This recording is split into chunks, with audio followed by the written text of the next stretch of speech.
कैलाश पर्वत की उस श्वेत चोटी पर जहाँ हिम भी उनके चरणों में नतमस्तक है, वहाँ विराजते हैं जगत के संहारक और करुणा के सागर महादेव भोले शंकर। जब में गंगा को धारण किया, क्योंकि जब पृथ्वी डूबने लगी थी विनाश में, तो केवल शिव ही थे जो उस प्रचंड वेग को सह सके। उनके माथे पर तीसरा नेत्र जो खुलता नहीं क्रोध से बल्कि सत्य के लिए। जब अन्याय बड़ा अधर्म हंसा तब महादेव का नेत्र खुला और बुराई भस्म हो गई।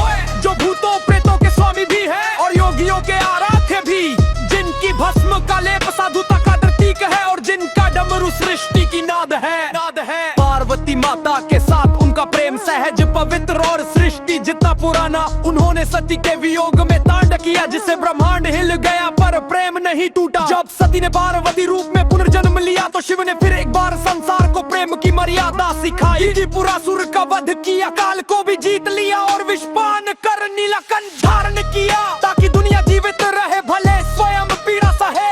भक्तों के लिए वो भोले हैं जो सच्चे में से पुकारो तो तुरंत सुनते हैं। ना कोई विधि न वैभव चाहिए, बस हर हर महादेव की ध्वनि ही उनका आह्वान है। उनके चरणों में संसार का आरंभ और अंत दोनों है। वो है संहार के देव पर करुणा के पालक, विनाश के स्वामी पर जीवन के रक्षक। भोलेनाथ जो राख से सोना बनाते हैं और जो पत्थर से भी भक्ति उपजा देते हैं।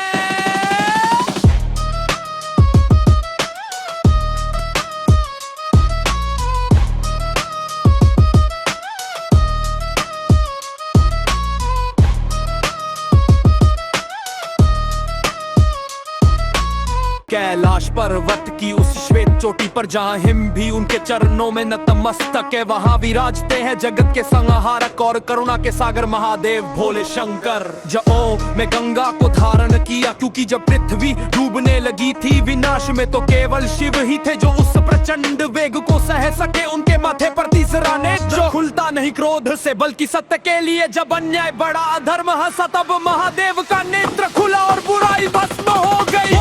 जो भूतों प्रेतों के स्वामी भी है और योगियों के आराध्य भी, जिनकी भस्म का लेप साधुता का प्रतीक है और जिनका डमरू सृष्टि की नाद है। पार्वती माता के साथ उनका प्रेम सहज पवित्र और सृष्टि जितना पुराना। उन्होंने सती के वियोग में तांड किया जिससे ब्रह्मांड हिल गया पर प्रेम नहीं टूटा। जब सती ने पार्वती रूप में पुनर्जन्म लिया तो शिव ने फिर एक बार संसार को प्रेम की मर्यादा सिखाई। त्रिपुरासुर का वध किया, काल को भी जीत लिया और विषपान कर नीलकंठ धारण किया, ताकि दुनिया जीवित रहे भले स्वयं पीड़ा सहे।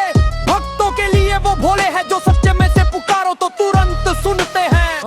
ना कोई विधि न वैभव चाहिए, बस हर हर महादेव की ध्वनि ही उनका आह्वान है। उनके चरणों में संसार का आरंभ और अंत दोनों है। वो है संहार के देव पर करुणा के पालक, विनाश के स्वामी पर जीवन के रक्षक। भोलेनाथ जो राख से सोना बनाते हैं और जो पत्थर से भी भक्ति उपजा देते हैं।